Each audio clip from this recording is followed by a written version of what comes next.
네, 안녕하십니까. 우리투자증권 길게선 부장입니다. 오늘은 패러다임 시프트 투자 방법론의 제4강 강의가 되겠습니다.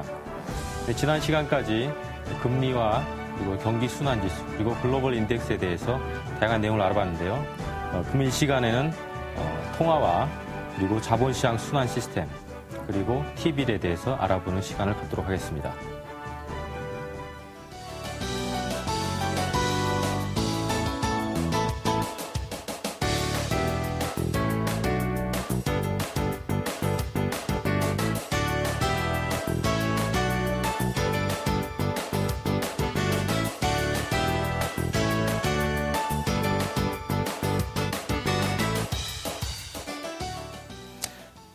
네, 패러다임 시프트 투자 방법론에 대한 개략적인 내용을 알려드리겠습니다. 패러다임 시프트 투자 방법론은 제가 하버드대학교 물리학과 박사인 토마스 쿤의 철학론에 입각한 투자 방법론을 접목한 것인데요. 즉, 인류의 문명이 과학적인 발전을 이룩하는 데 역사적에 있어서 아주 단순하고도 기초적인 내용의 발상의 전환을 통해서 인류의 발전을 만들어냈다는 그 철학론을 기초로 한 것입니다. 따라서 기존의 일상적인 틀과 기본적인 방식에서 생각을 조금만 바꿔 생각하면 그것이 바로 혁명적인 변화를 낳을 수 있다는 철학론인데요. 이 패러다임 시프트 투자 방법론의 기본적인 개념은 과거의 저희가 재무제표를 통한 실적을 예측을 하고 그리고 기술적 분석을 통해서 시장에 대해 투자하는 방법론의 어떤 그런 기본적인 기존의 방식을 뛰어넘어서 즉 시장의 전체적인 환경을 거시적으로 이해함으로써 이에 대한 투자의 방향성을 추구하는 방법론이 바로 패러다임 시프트 투자 방법론입니다. 이 구체적인 패러다임 시프트 투자 방법론의 방법론은 기존의 투자 방식이 추천 종목을 고르기 위한 낚시법, 즉 고기를 잡는 법을 가리키는 법을 통해서 숲과 나무를 인지하는 방식에 투자했다고 한다 그러면 기존의 숲에서 나무가 자라기 위해서는 그 기반적인 토양과 기후 환경이 완성돼야지만 시장의 전체적인 변화를 이해할 수 있다는 것입니다. 따라서 전체적인 기후와 토양이 경제 지표라든지 여러 가지 시장의 정보 뉴스, 비즈니스 내용들을 토대로 해서 분석을 해서 그것에 대한 증시 환경의 기후와 토양을 판단해서 이것을 통해서 시장을 예측하고 그리고 방향성 매매를 하는데 그 주안점을 둔 투자 방법론입니다. 이 패러다임 시프트 투자 방법론은 5가지에 입각한 투자 방법론을 제시하는데요. 가장 먼저 금리와 그리고 경기 순환 이론, 그리고 글로벌 인덱스 지표를 통한 비즈니스 정보를 유수화된 내용 자체를 분석하는 법, 그리고 통화에 대한 분석과 마지막에 기술적 분석을 토대로 해서 시장 방향성 매매를 추종하는 방법입니다. 그렇다 그러면 오늘 4강에서는 자본 순환 시스템을 통해서 시장의 패러다임과 테마와 이슈와 모멘텀이 어떤 흐름대로 이어가는지를 분석해보는 시간을 갖도록 하겠습니다.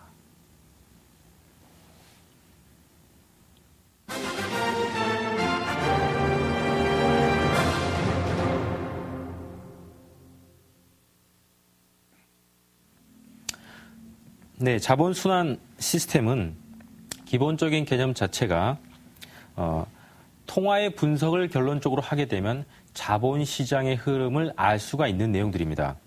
즉 실제로 신용창조가 어떻게 돈의 흐름이 이어지는지 그리고 통화의 규모와 종류는 어떤 것들이 있는지에 대해서 알아보게 돼서 또한 이거를 실전 투자에 접목하는 방법을 통화지표를 활용을 통해서 전체적인 자본시장의 순환 시스템을 이해하는 시간을 갖도록 하겠습니다.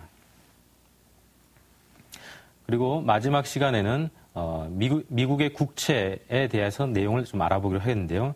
이러한 시장의 금리에 대해서 저희가 배웠다 그러면 전체 글로벌 시장을 움직이는 미국의 국채 시장에 어떤 영향을 주는지, 경제 기조에 어떤 영향을 주고 지금 시장이 어떤 호황기로 가는지 불황기로 가는지에 대한 이러한 시장의 국채 금리를 통해서 판단해보는 시간을 갖도록 하겠습니다. 자, 그럼 본 강의인 자본시장 순환 시스템에 대해서 알아보도록 하겠습니다. 네, 자본시장 순환 시스템은 크게 6가지 팩터로 시장이 움직인다는 가정을 하고 있습니다. 즉, 시장이 저희가 지난번에 앙드레 코스톨라니의 금리 달걀 모형에 대해서 알아봤듯이 시장의 금리 순환은 부자들이 어떻게 투자하는 걸 알 수가 있지만 실제로 시장의 테마와 어떤 주제와 모멘텀이 어떻게 흘러가는지는 이 자본순환 시스템에 의해서 알 수가 있는 것입니다. 즉 주식시장이 제일 먼저 발현돼 가지고 시장이 움직이게 된 뒤에 스마트머니, 즉 전 세계의 가장 현명한 투자자들은 채권 시장을 바로 노리게 되고요. 채권 시장에서 어느 정도 투자 포지션을 많이 유지하게 되면 바로 외환 시장으로 넘어가서 투기적인 배팅을 하게 됩니다. 외환 시장에서의 투기적인 배팅이 어느 정도 완성이 되게 되면 그 다음은 채권과 외환 같은 경우에는 실물 투자가 아니고 어떤 금리라든지 어떤 상품, 어떤 숫자로 표현된 상품이기 때문에 이런 페이퍼머니가 아니라 실물 원자재에 투자하는 식으로 방향 전환이 되게 됩니다. 즉 원자재를 통한 실물 투자에 배팅을 하게 된 이후에 실물 투자의 범위를 좀 더 세분화시켜가지고 다시 투자 범위를 늘리게 되는데요. 여기서 원자재라고 하면은 뭐 철강이라든지 비철금속 이런 실물 금속류가 주로 바탕이 되게 되는데 이런 바탕이 되는 실물 금속류에서 그 다음으로는 바로 저희들의 먹거리인 농산물 시장으로 이전하게 됩니다. 금속류의 투자에서 다시 어떤 식물류의 투자로 옮겨가 된 다음에 식물류의 투자 다음으로는 바로 에너지 쪽에 투자를 하게 되는 것이죠. 그래서 에너지 투자가 어느 정도 정점에 달하게 되게 되면 모든 주식시장의 주식들을 동시다발적으로 한꺼번에 상승하는 시장을 맞이하게 됩니다. 그럼으로써 시장은 어떤 버블기를 맞이하게 되고 주식시장의 전체적인 마무리가 된 다음에 다시 스마트머니들은 글로벌 시장에서 채권 시장으로 환류하게 되는 이런 환류 시스템을 가지고 있는 것이 바로 자본시장 순환 시스템입니다. 따라서 금리의 모형과 금리의 시장 흐름 시스템 그리고 경기 순환 지수와 또 통화의 가치들을 따져본 다음에 자본시장이 어떻게 흐르는가에 따라서 저희들이 실전 주식 투자 시장에서는 테마 투자를 할 수가 있는 것이죠. 즉 금리가 오르고 경기가 좋고 나쁘게 따라서 그러면 지금 내가 경기가 좋은데 어디에 투자를 해서 투자 수익률을 극대화해야 되는가 이러한 문제들은 바로 이 자본순환 시스템에 의해 가지고 원자재 시장이 지금 뜨고 있다 그러면 다음 시장은 농산물 시장이 뜰 것이다를 예측해서 미리 길목에서 기다리는 전략을 충분히 추구할 수가 있는 것이고요. 농산물 시장이 어느 정도 포화 상태에 이르게 되면 바로 에너지 시장 또는 대체 에너지 시장에 대한 투자를 길목 지키기를 할 수가 있고 시장의 테마를 능동적으로 또는 선제적으로 따라갈 수가 있는 그러한 투자 방법론입니다. 그러면 이 자본순환 시스템의 시장 방법론에서 다시 알아보도록 하겠습니다. 실제적으로 저희가 이제 자본순환 시장 시스템 자체가 어떻게 흘러가는지를 많이 접하고들 계시지만 이것이 과연 지금의 자본순환 시장 시스템의 어느 위치에 와 있는지를 대부분들은 인지를 못하고 계신데요. 쉽게 얘기해서 제가 지금 LG경제연구원에서 그동안 전체 시장에 대한 분석 리포트들을 본격적으로 발표했던 시기별로 제가 모아놓은 자료입니다. LG경제연구원 사이트에 들어가면 이 내용들을 볼 수가 있는데요. 실제로 2010년도 6월부터 제가 자료를 한번 취합해 봤더니 2010년도 8월 달에는 채권 시장에도 외국인의 영향력은 시작됐다라고 2010년 8월 30일 날 LG경제연구원에서 보고서 자료를 냈습니다. 물론 그 전부터서 외국인 투자자들은 채권 투자를 본격적으로 실시를 해왔었고요. 그 다음에 내용을 보니까 2010년도 10월 25일 날 미국과 중국의 환율 갈등 때문에 원화 환율 시장에도 큰 변동이 일어나고 있다라는 리포트가 2010년 10월 25일에 나왔습니다. 그리고 2010년 10월 15일에 보니까 잠재적인 경쟁력의 위험 요인으로서 금속 자원 시장의 리스크가 어떤 팽배해지고 있다. 이러한 내용의 보고서가 2010년 11월 달에 나왔습니다. 그리고 올해 1월 18일에는 2011년도 초에 2011년에서 2014년까지 석유화학 산업에 대한 전망 보고서를 발표하면서 경기 호전이 예상된다는 내용의 보고서를 발표를 했습니다. 즉, 제가 아까 얘기 드렸던 자본시장 순환 시스템에서 채권 시장이 먼저 움직이고 그 다음으로는 외환 시장이 움직인 다음에 그리고는 원자재 시장으로 시장의 모멘텀이 바뀌고 그 다음으로는 농산물 시장과 에너지 섹터로 시장의 테마가 움직인다는 것들이 나와 있습니다. 따라서 LG경제연구원에서도 보고서들 자체가 순차적으로 이런 순환 시스템을 돌면서 내용들을 나열하는 보고서들이 나오고 있다는 것입니다. 그것은 그러면 이런 자본시장 순환 시스템을 LG경제연구소 자료만 가지고 알 수가 있느냐? 그것이 아니고요. 시중의 경제지에 나오는 내용들이라든지 경제 분석 자료, 그리고 각종 경제 분석 연구소의 자료들, 그리고 증권방송에서 얘기하고 있는 많은 이슈와 테마들이 어느 시기에는 어떤 내용들이 집중될 때가 있습니다. 많은 투자자들이 이 시기에 원자재에 대한 내용들이 많이 나오고 있구나를 인식하고 있지만, 그러면 원자재 섹터가 피크를 찍고 나면 그 다음 테마는 무엇이 움직일 것인가에 대해서 이런 자본시장 순환 시스템을 이해하지 못한다 그러면 선제적인 예측이 불가능하다는 것이거든요. 따라서 시장에서 한참 한 목소리를 내가지고 원자재 섹터가 얘기가 나오고 있고, 또는 채권 섹터 얘기가 제일 가장 크게 이슈화되고 있더라. 그러면 그 다음으로는 채권이 지고 환율 시장의 변동성이 커지겠구나. 이렇게 시중에 존재하는 전체적인 뉴스와 정보, 인포메이션들을 종합적으로 이렇게 감각적으로 느껴보면 지금 다뤄지고 있는 내용들의 중요성이 뭔지를 알 수가 있는 것입니다. 최근에 다뤄지고 있는 가장 중요한 이슈가 무엇입니까? 2011년도 들어와서부터서 지금 에너지 섹터에 대한 내용들이 가장 중점적으로 다뤄지고 있습니다. 석유 가격이 폭등하게 되고 이로 인해서 인플레이션 위기가 굉장히 심해지고 있고, 또 이것 때문에 또 다른 물가 불안이 야기되면서 물가 때문에 금리를 올려야 되는데 어떻게 해야 되나, 이런 내용들이 계속 나오고 있으면서 에너지 위기에 대한 내용들이 계속적으로 부각이 되고 있고요. 이와 더불어서 에너지 위기에 따른 수혜 업종과 또 어떤 굉장히 위험한 리스크 관리 업종이 또 얘기가 되고 있는 것이고요.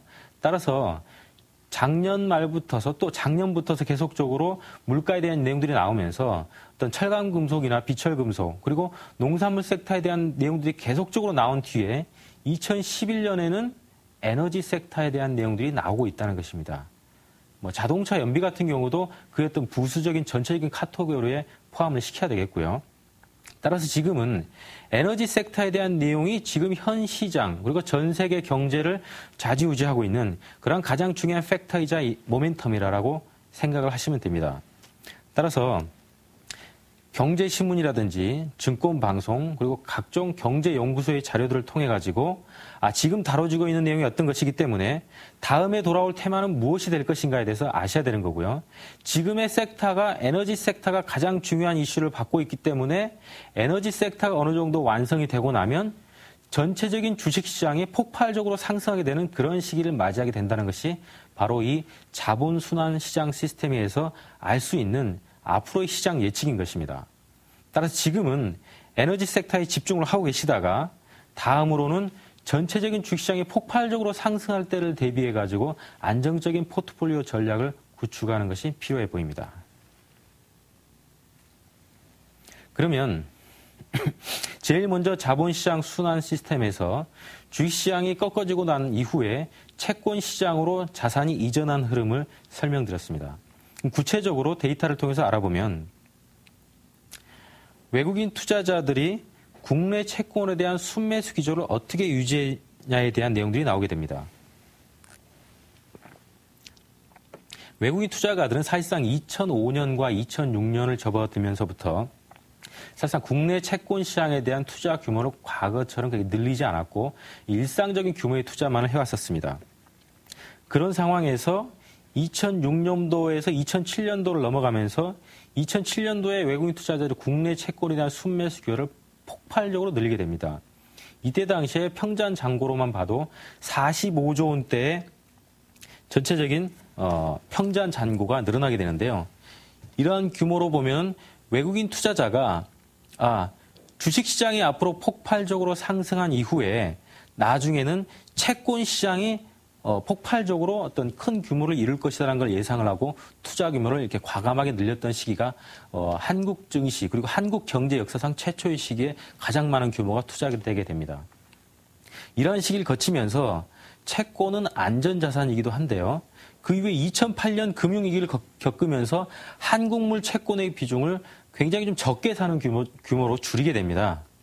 즉 어느 정도 시장의 변동성이 확대가 되면서 시장의 리스크가 확대될 수 있다는 것을 약간 감지하게 되는 그러한 대목인데요. 물론 이 데이터 하나만을 가지고 시장에 대한 판단과 예측을 명확하게 내릴 수는 없지만 이렇게 크게 늘렸던 채권 시장의 규모가 갑자기 변동성이 커진다는 얘기는 시장에 커나큰 소용돌이와 휘몰아치는 바람이 일어날 것이라는 것을 예측할 수 있는 규모고요. 이 시기를 보시면 2008년도부터 급격하게 규모를 줄이면서 이 변동성을 크게 늘렸던 것을 알 수가 있고 가장 바닥을 찍었던 시점은 2008년도 중후반부에 채권의 순매수 규모가 가장 적었던 때입니다. 그러다가 채권의 순매수 규모를 급속하게 늘리기 시작합니다. 급속하게 늘리면서 2009년도에 굉장히 많은 규모, 이전에 없었던 사상 최대의 규모를 늘리게 된 시점이 바로 외국인 투자의 채권 투자인데요. 이때 외국인 투자자들은 채권 투자에 대한 내용들이 뉴스에도 많이 보도가 됐습니다. 한국 시장에서 주식 시장뿐만 아니라 또는 과거의 부동산 시장뿐만 아니라 채권 시장까지 외국인들이 싹쓸이하고 있다는 내용들이 뉴스에서 계속적으로 보도되기 시작합니다. 그럼으로써 외국인 투자자들의 채권의 보유자산 잔고는 지속적으로 늘어가지고 최근에는 75조 원대까지 폭발적으로 상승하게 되는 그런 상황을 맞이하게 되는 그런 국면인데요. 가장 중요한 것은 외국인 투자자들이 규모를 급격하게 순매수 규모를 월별로 줄이다가 폭발적으로 쉬지 않고 계속해서 올리게 되는 이 시점에 대한 포인트가 굉장히 중요하다는 것이죠.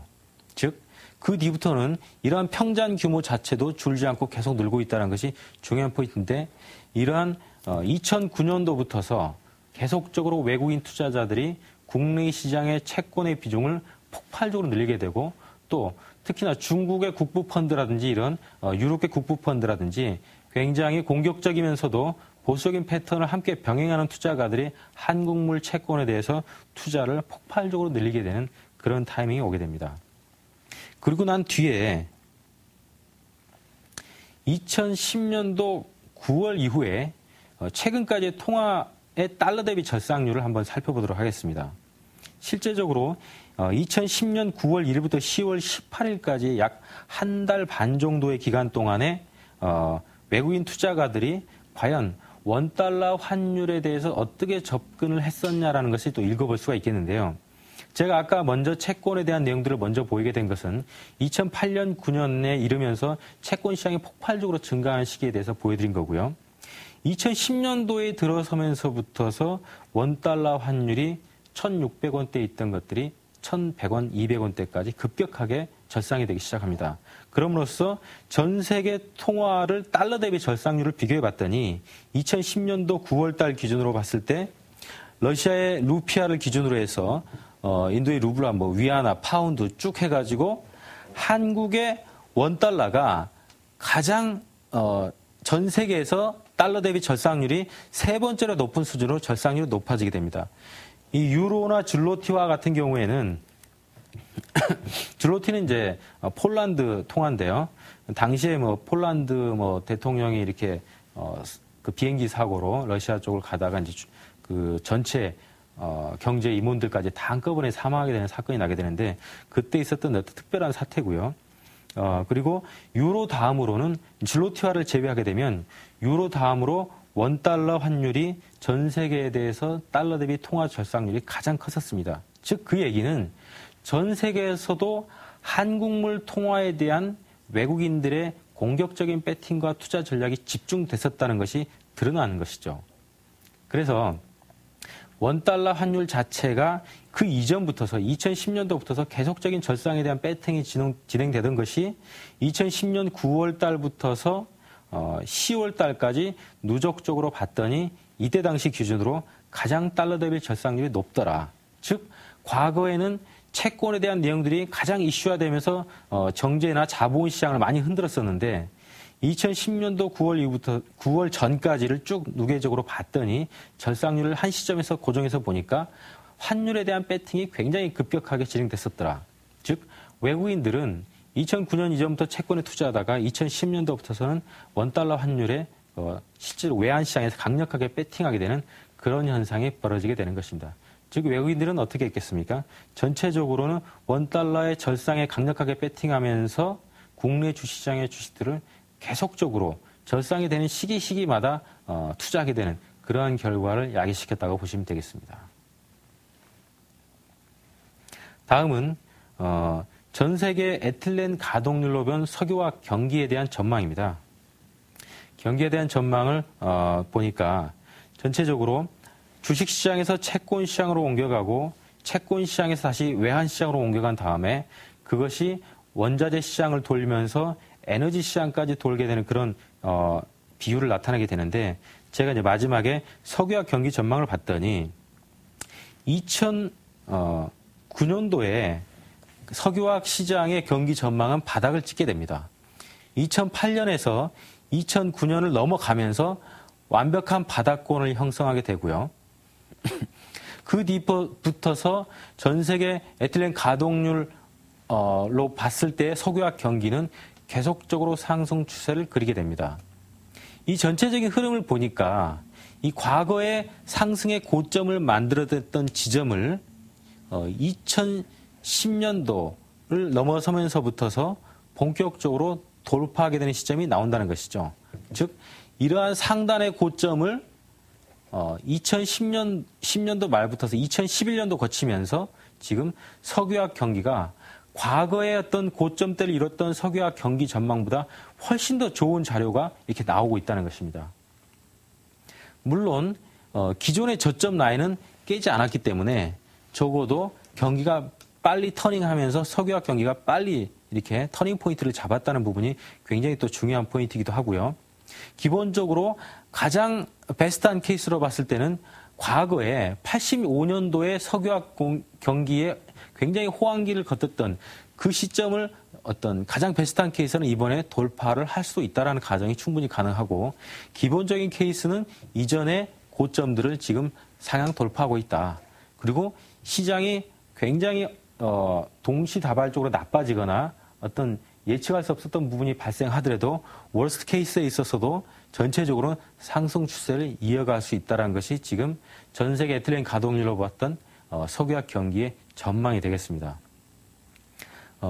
이러한 내용들을 제가 얘기 드리는 것은 그렇다 그러면 지금의 석유화학 경기가 굉장히 호황기를 맞이하고 있고 이 호황기를 맞이하고 있는 시장이 그럼 과연 지금이 에너지나 정유 주식을 팔아야 되는 꼭지나 저점이 아닌가, 꼭지에 있어서 어떤 부분에 접근해 있는 것이 아닌가 이렇게 생각할 수도 있는데 자본시장의 순환 시스템으로 봤을 때는 전체적으로 에너지 시장이 폭발적으로 지금 가고 있는 건 맞는데 꼭지를 어떻게 예측하느냐.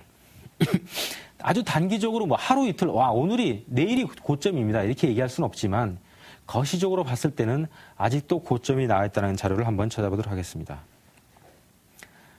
이것은 전 세계 석유화학 경기를 어떤 기간별로 나눠본 데이터입니다.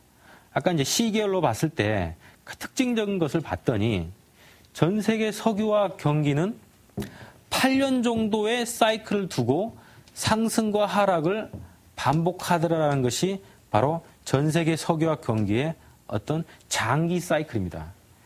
장기 사이클로 봤더니 1985년도에 저점을 찍고 다시 93년에 저점을 찍고 그리고 2001년도에 저점을 찍은 다음에 8년이 지난 2009년도에 지금 석유화학 경기가 저점을 찍으면서 장기적인 사이클 중에서도 8년 주기를 지금 넘어가고 있고 8년 주기의 저점을 2009년에 찍었다.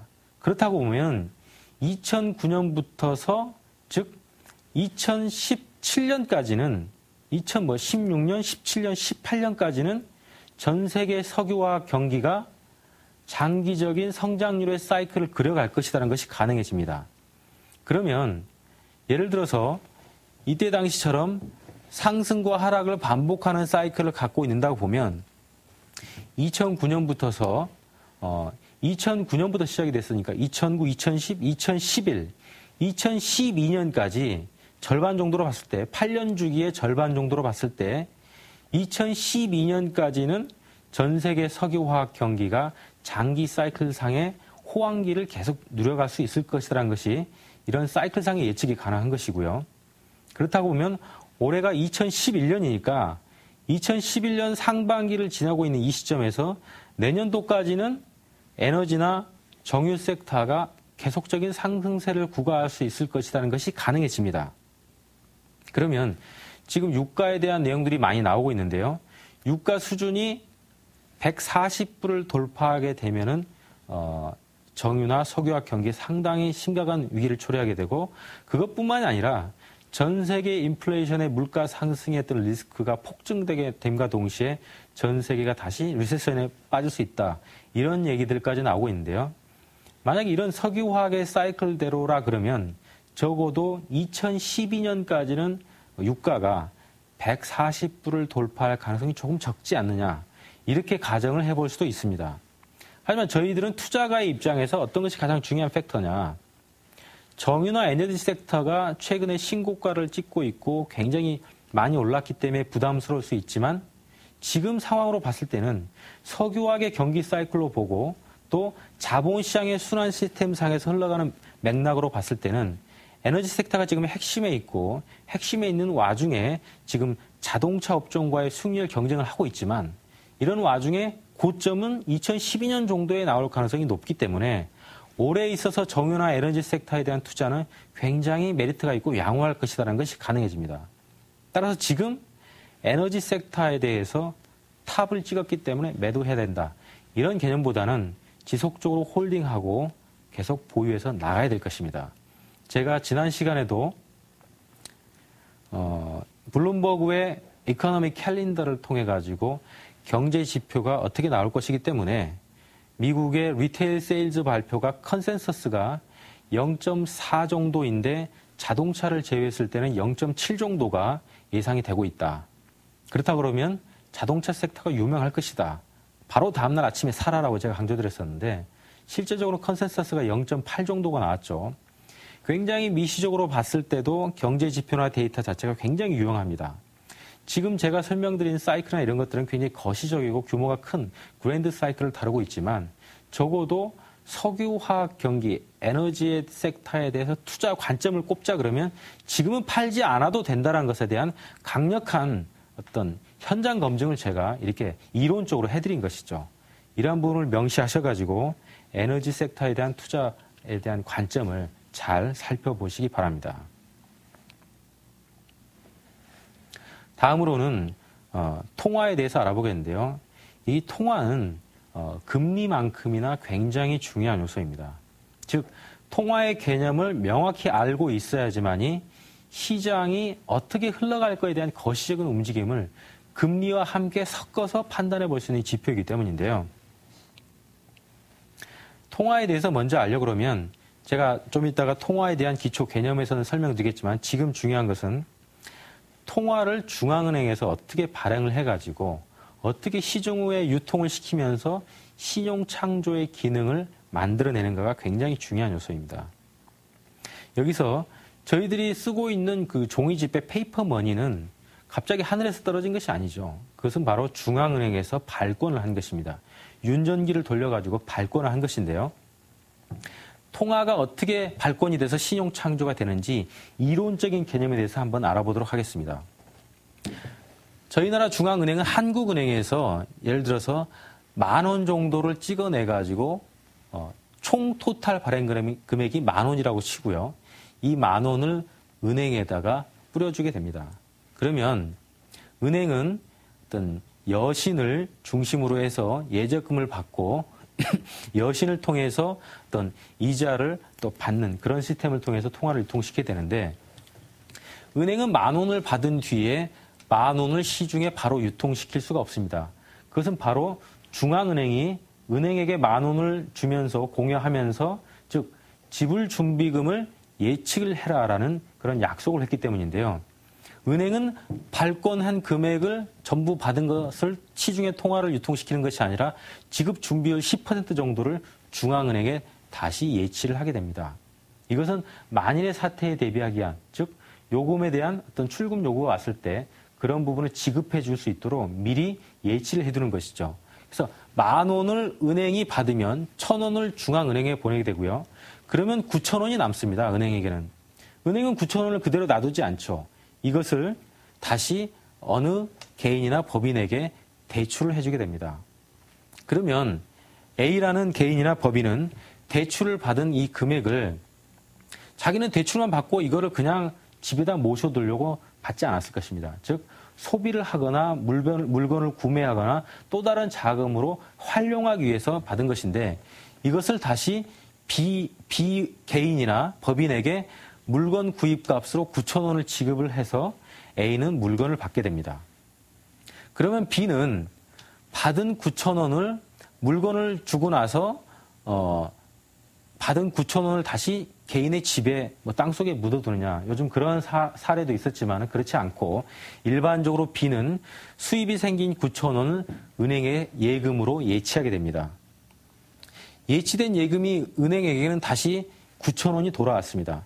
은행에 9,000원이 돌아오게 되면 은행은 또 이 9,000원 중에 10%를 은행의 지급준비금으로 예치하게 됩니다. 즉 900원을 다시 중앙은행으로 지급준비금으로 예치를 하게 되고 은행은 그러면 남은 금액이 900원을 예치하게 되면 8,100원이 남습니다. 그럼 이 8,100원을 또 대출을 해주게 되겠죠. 그러면 C에게 다시 대출을 8,100원을 해주게 되고 이 8,100원을 대출받은 C는 물건 구입으로 다시 8,100원어치를 사게 되고 D는 다시 물건을 주고 난 뒤에 수입이 생긴 8,100원을 다시 은행에 예치하게 되면서 은행은 또다시 8,100원이 들어오게 됐을 때 지급 준비금으로 10%인 810원을 다시 중앙은행에 보내게 됩니다. 이러한 순환고리를 계속 거치다 보면 은행에 돌아오는 돈이 제로가 되는 시점이 있겠죠. 이 시점이 바로 계속적으로 이러한 대출과 물건 구입과 은행의 예금이 돌게 돼서 지급 준비일까지 모두 지급하게 되면 중앙은행으로는 거의 대부분의 발권 금액이 회수가 되게 되고 신용창조는 쭉 거치면서 10배 정도의 신용창조를 하게 됩니다. 즉 그 얘기는 한국은행이 발권은 10,000원을 했지만 시중에 돌아다니는 돈은 10만 원이 돌아다니게 되는 10배의 신용창조 효과가 있다는 것입니다. 즉 한국은행이 그냥 돈만 풀어놨는데 실제로는 10,000원밖에 없는 돈이 시중에 발권을 해서 풀었더니 10배가 생겨가지고 돌아다니게 된다는 것이죠. 이것이 중앙은행의 신용창조 기능의 핵심입니다. 즉 돈이 돌면서 이것이 10배로 키워진다 그러면 실제로 자기의 원래 자산은 작지만 그것보다 훨씬 규모로 커진다는 얘기는 무엇이냐. 이것에 대한 통제 기능이 완벽하지가 못하면 시장은 굉장히 위험하게 될 수도 있고 또 아니면 너무나 잘 됐을 경우에는 시장이 굉장히 건실하게 상승할 수 있다는 것입니다. 따라서 중앙은행이 발권을 했다 그러면 그것이 시장에 어떤 영향을 끼칠지 10배의 신용 확장 효과를 거치게 된다는 그런 개념적인 이해가 필요하고요. 그것이 경기 호황기에 일어나느냐, 경기가 굉장히 불황기에 일어나냐에 따라서 경제 규모나 경제의 변동성과 무브먼트를 어떤 결정지을 수 있는 핵심적인 요소입니다. 따라서 미국의 FRB에서 구제금융 자금으로 얼마를 동원했더라, 또는 양적 완화로 6천억 달러를 동원했더라, 이런 내용들이 뉴스로 접하게 되면 시중에 돈이 굉장히 많이 풀리면서 통화가 유통이 굉장히 많이 될 것이다라는 것을 예측할 수가 있어야 되고, 만약에 이렇게 6천억 달러 이상씩 양적 완화 정책을 피고 있는데도 시중의 통화 유통의 확장이 전혀 이루어지가 않는다 그러면, 이러한 순환 고리를 흐르지 않고 이루어지가 않는다 그러면 경기가 어마어마하게 어려운 상황이다라는 것을 인지를 하셔야 되는 것입니다. 그러면 신용 창조와 아까 이제 대출을 통해 가지고 계속 신용 창조가 됐는데, 이러한 대출에 있어서 숨은 의미가 또 하나 있습니다. 그것은 무엇이냐고 하면, 아까 마찬가지로 중앙은행에서 발권을 10,000원 정도를 해가지고 대출을 9,000원을 해줬는데 A가 굳이 물건을 살 필요도 없고 어떻게 또 경제활동을 하다 보니까 돈이 잘 벌렸습니다. 그래서 A는 이 빌린 대출금을 통해서 자기가 잘 활용을 했기 때문에 원금을 그대로 상환하러 은행에 다시 빚을 갚으러 갑니다. 그러면 중앙은행은 신용창조를 계속 활용을 하려고 발권을 했는데, 이 발권된 것이 신용창조가 되지 않고 그냥 원금이 다시 회귀가 돼버리면 안 되겠죠. 중앙은행의 의도는 신용 창조를 계산해서 시중의 통화 유통 속도를 높이고 통화 확장 정책을 펴려고 했는데 이렇게 대출이 상환돼 버리면 은행으로 하여금 다시 대출을 독려하게 됩니다. 그래서 은행은 A가 돈을 안 빌리겠다고 하니 그러면 B한테 대출을 받으라고 이렇게 독려하기도 하고 또 B가 대출이 필요한지 아는지 또 뭐 물어볼 수도 있고요. 은행 창구에서 물어볼 수도 있습니다. 또 대출이 필요하기도 하고 아니기도 한데 금리를 굉장히 또 유리한 조건으로 주면 뭐 만일의 사태를 대비해서 뭐 대출을 이렇게 약정을 해놓을까라는 그런 상태가 생기기도 하는데요. 중요한 것은 이렇게 빚을 상환해버리게 되면 시중의 신용 창조의 유통이 여기서 멈추고 그 다음 순환고리만 형성이 된다는 것입니다. 그렇다고 보면 10,000원으로 10만 원의 신용이 10배가 창조가 됐던 것이 A라는 경제활동 참가자가 이러한 신용 확장 정책에 참여를 안 하게 되니까 결국은 시중에는 9배만큼밖에 신용 창조가 안 되는 것이죠. 그러면 결국 더욱더 중앙은행과 은행은 신용 창조의 효과를 높이기 위해 가지고 대출을 더욱더 장려하게 되고 또 금리의 어떤 방법적인 방법론을 대두시킨다든지 여러 가지 일이 벌어지게 됩니다. 그러나 또 중요한 것은 시중에 10만 원이 유통될 때 저희들이 돈을 벌 수 있는 것과 시중에 9만 원만 유통될 때 10배의 신용 창조가 됐을 때보다 9배의 신용 창조밖에 안 됐을 때가 돈이 도는 속도라든지 규모가 작기 때문에 돈을 벌기가 훨씬 더 힘든 것입니다. 물론 이것은 이제 이론적인 것을 전제로 하기 때문에 꼭 뭐 돈이 돌지 않더라도 돈을 벌 수 있는 방법도 있고 여러 가지가 있겠지만 이론을 전제로 했을 때는 이러한 신용이 줄어드는 효과가 있고요. 그렇게 되다 보면 결국은 빚을 권할 수밖에 없는 그런 사회적인 구조와 시스템으로 흘러갈 수밖에 없다는 것이 기본적인 이유입니다. 즉 FRB에서 양적 완화 정책을 피는 것은 시중의 대출 정책을 확장시켜가지고 시중의 통화 유통 속도를 높이게 한 정책이었고요. 국내적으로도 한국은행이 금융위기를 겪으면서 은행에 자금 지원을 해주고 했던 것도 결국은 빚을 권하는 경제 시스템에 봉착했기 때문에 벌어진 상황이었습니다. 그리고 아까도 얘기 드렸지만 이러한 시스템에 있어서도 계속적으로 신용 창출이 이루어지면서 물건을 사고 다시 번 돈을 예금을 하고 하지만 대출한 사람은 빚을 갚기 위해서는 이자금을 상환을 해야 됩니다. 즉 인간은 중앙은행이 태동함과 동시에 붙어서 먹고 살기는 기본이고 베이직으로 깔려 있을 뿐만 아니라 기본적으로 이자금을 벌어서 갚아야 되는 그런 노동의 어떤 한계에 봉착해 있는 삶을 살 수밖에 없다는 것이 이러한 이론 구조를 보면 나타나게 됩니다. 그래서 중앙은행의 정책이 통화정책을 펼치는 그런 배경과 그리고 대출과의 관계를 자세히 알아본 것이고요. 그러면은 통화의 종류에 대해서 전체적으로 다음 내용을 살펴보도록 하겠습니다. 통화에는 가장 기본적으로 본원 통화가 있고 M1, M2, M3가 있습니다. 본원 통화라는 것은 중앙은행에서 아까 10,000원을 발권했던 그 금액을 바로 본원 통화라고 하는 것이고요.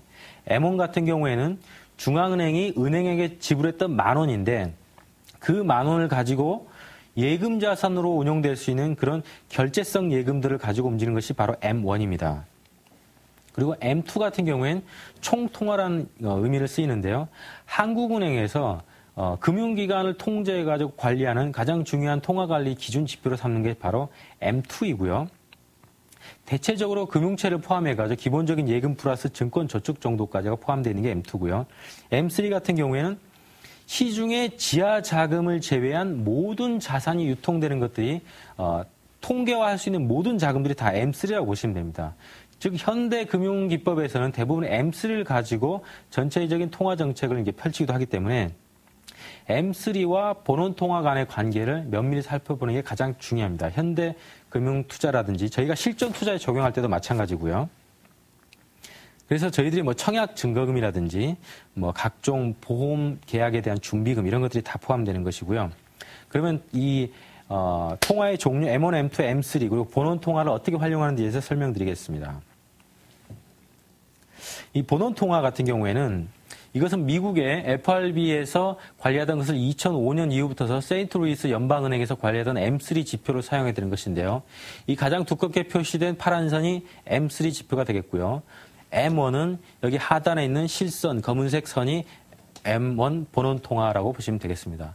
즉 2008년도에 붙어서 갑자기 통화의 확장 정책이 2008년까지 통화 확장 정책이 강력하게 펼쳐지게 됩니다. 즉 중앙은행은 10,000원밖에 공급을 안 했는데 시중의 통화 팽창이 계속되더라는 것입니다. 즉 발권을 굳이 더 늘리지 않아도 통화 팽창이 잘 되고 있는 어떤 경기 화랑기를 맞이하게 되고 경기 화랑기에 계속 정점까지 벌어지는데 계속적으로 특이한 발권을 하지 않았는데도 계속 늘어납니다. 어느 순간에인가 이거는 꺾이겠죠. 근데 이 갭과 괴리율이 굉장히 커지게 되는 이 시점이 바로 2008년도 초반기와 중반기 때 벌어지게 되면서 갑자기 M3가 감소세로 접어들게 됩니다. 그리고 2008년도 하반기에 보시면은 이때 당시에 서프라임 사태와 리먼 브러더스 사태가 터지면서 미국에서 양적 완화 1을 발표하죠. 그래서 1,500억 달러의 구제금융과 함께 갑자기 시중에 돈을 은행에 엄청난 돈을 풀게 됩니다. 그럼으로써 시중의 발권력을 윤전기를 굉장히 빨리 돌려가지고 돈을 발권해가지고 시중의 통화를 급격하게 늘리는데 아까 저희가 이론적으로 봤을 때는 발권력을 동원해서 시중의 통화량을 늘리게 되면 시중의 통화 팽창이 이루어져야 되는데 통화 팽창이 이루어지기는커녕 M3가 급격하게 감소를 하기 시작합니다. 얼마나 그때 당시에 신용 경색이 심각했는지가 지금 보여지는 대목이고요. 오히려 시중의 M3보다 M1 같은 경우 훨씬 늘어나면서 증가를 하고 있는데도 M3의 시중의 전체적인 통화 유통은 급격하게 축소되기 시작합니다. 그리고 QE1이 거의 마무리가 되고 그 시점 이후부터서 2009년도 중후반부터서는 오히려 미국의 뱅크 오브 아메리카나 시티은행 같은 경우가 중앙은행 FRB로부터 받은 자금을 자기 살겠다고 시중에 대출을 늘리지 않고 어떤 리스크 관리를 통해 가지고 대손 충당금 같은 경우를 많이 쌓지 않기 위해서 계속적으로 중앙은행에 다시 돈을 갚거나 예치를 해버립니다.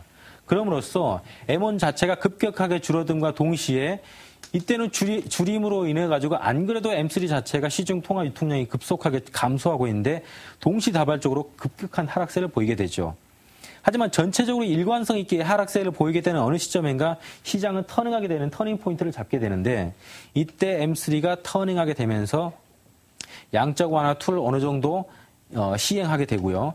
양적 완화 툴을 시행하고 있는 와중에 다행스럽게도 M3가 반등을 하게 되면서 시중 전체적으로 2010년도 중반기부터서 정상적인 경제활동과 신용팽창, 요구하는 수준의 신용팽창은 안 되고 있습니다. 왜냐하면 미국의 주택시장 자체가 아직도 침체기에 벗어나지 못하고 있기 때문에 아직도 아니지만 적어도 시장이 정상 회귀로 복귀하는 과정으로 지금 들어가고 있다고 보시면 되기 때문에 적어도 제가 지난번에 BDI 지수라든지 경기순환지수 여러 가지 금리 지표를 통해 가지고 2009년도 3월달 그리고 2월달에는 반드시 투자를 했었다라는 그런 명칭을 제가 설명드렸지만 그때 당시에 투자를 못했다 그러면 시장이 글로벌하게도 통화시장의 운용 구조로 봤을 때 전체적으로 정상 규모로 움직이는 것을 판단했다 그러면 적어도 2010년도 중반기에는 투자를 했었다는 것이 원칙인 것입니다.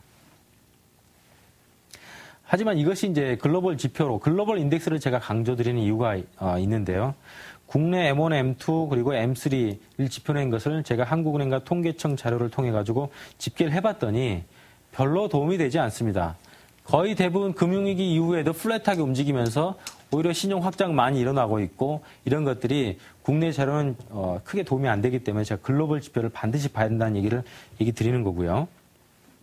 마지막에 이제 T빌에 대한 내용들을 요약을 해보겠습니다. T빌 같은 경우에는 쉽게 얘기해서 단기채가 있고 중기채가 있고 장기채가 있습니다. 그래서 단기채는 1년 미만의 단기 채권들을 바로 T빌이라고 그러고요. 1년 이상부터서 대부분 2년물부터 시작되는데 10년 정도까지의 어떤 중기적인 채권을 바로 T노트라 그럽니다. 쉽게 이해하기가 빠르지 않고 T노트는 과연 몇 년물짜리인가 이해하기가 쉽지 않다 그러면 빌 하면 영수증 생각나시죠? 빌지 달라고 저희가 식당에서 얘기하지 않습니까? 빌은 영수증 되게 조그맣고 짧게 된 그런 내용이고 노트는 어떻습니까? 노트는 큰 데다가 여러 장이 있겠죠. 그러면 빌은 좀 작고 노트는 크지 않습니까? 그래서 빌은 단기채구나. 노트는 장기채구나. 중기채구나. 빌과 노트를 뺀 나머지 본드는 장기채구나 이렇게 생각을 하시면 됩니다. 그래서 1개월과 3개월, 6개월의 T빌이 있고요. 2년물과 5년물, 10년물의 T노트가 있고 30년물의 T본드가 있습니다. 그래서 이러한 장단기 채권의 어떤 금리 수준을 보면 정상적으로는 단기채 금리가 굉장히 싸고요. 장기채 금리가 굉장히 비싸야 되는 게 맞습니다. 따라서 이 장단기 채권의 일드 커브를 보니까 단기채는 굉장히 금리 수준이 낮고 장기채로 갈수록 굉장히 금리 수준이 일드 자체가 이렇게 늘어나게 됩니다. 이게 정상적인 것이죠. 그래서 이 정상적인 단중기 장기채의 어떤 수익률 곡선의 어떤 흐름을 보고 시장을 예측하면 된다는 것인데 이것은 빨갛게 표시한 것은 이제 단기채가 되겠고요. 위에 지금 이 내용 자체가 지금 그래프가 그 파워포인트로 이게 변환을 하다 보니까 좀 그래프 자체가 좀 깨졌습니다. 깨져가지고 지금 여기 내용대로만 보시면 안 되고요. 이제 기본적으로는 빨간색 내용이 이제 단기 채권 그리고 까만색 내용이 장기 채권인데요. 이 장기채와 단기채 간의 어떤 상관관계가 있습니다. 이 상관관계에서 수익률의 역학관계를 고려해 보면 되는데요. 지금 여기는 자세히 잘못 표시가 되어 있지만 장기채 같은 경우가 굉장히 급격하게 오르고 있고 그리고 단기채 같은 경우가 굉장히 낮게 오르고 있다 그러면 쉽게 얘기해서 장기채는 급격하게 오르고 있고 단기채는 완만하게 오르고 있습니다. 그때는 경기의 어떤 호황기를 얘기하는 것이고요. 그리고 장기채는 완만하게 오르고 있는데 단기채가 지금은 거의 동일하게 표현되어 있지만 단기채가 급격하게 오를 때가 있습니다. 급격하게 오를 때가 돼서 장기채와 단기채가 거의 이렇게 수렴하게 되면 그때는 경기 정점을 얘기하게 됩니다. 그리고 장기채는 그 플랫하게 좀 이렇게 완만한 곡선을 그리는데 단기채가 점점 여기서는 지금 기울기가 낮지만 기울기가 급격하게 하면서 올라가기 시작하면 불황이 시작되거나 아니면 또는 물가가 굉장히 불안정하다는 상태를 나타나게 되고요. 이 국면에서는 장기채 금리를 하락하고 있는데 단기채 금리가 급격하게 하락을 합니다. 이때는 불황이 거의 이제 끝나갈 때 시점을 이제 파악을 하시면 되겠고요. 또 장단기채가 하락하면서 수렴하게 될 때는 굉장히 비관론이 심각한 상태. 그리고 장기채는 상승하는데 단기채는 하락하게 되면 경기가 언젠가는 조금씩 터닝할 것이다라고 보시면 되겠고요. 또 장단기 금리차 역전 얘기를 들어보셨을 거예요. 단기 금리를 장기 금리가 훨씬 더 싸게 맥히는 겁니다. 예를 들어서 단기 금리가 4%인데 장기 금리가 2%, 3% 되는 데가 있습니다. 장단기 금리 차가 역전이 되게 되면 이때는 정말 심각한 금리에 의한 경기의 어떤 심각한 위기 상황이다. 이렇게 보시면 되겠고요.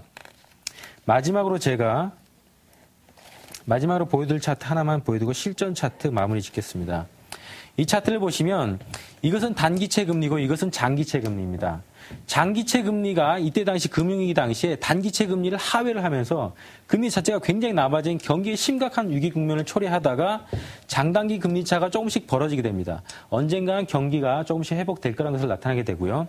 전체적으로 금리 자체가 이렇게 거의 동일시하게 움직이는 단계에서는 경기가 좀 완만하거나 경기가 아까 제가 표현했던 여러 가지 경기 장단기 금리 차트에 보여드렸듯이 지금은 조금씩 경기가 호황기로 접어들고 있다.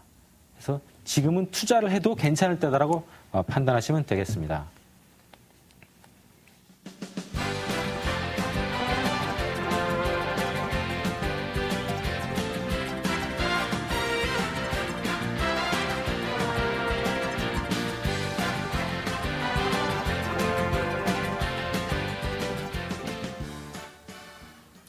네, 오늘 시간에 대해서는 통화와 T빌 그리고 여러 가지 이론에 대해서 배워봤는데요.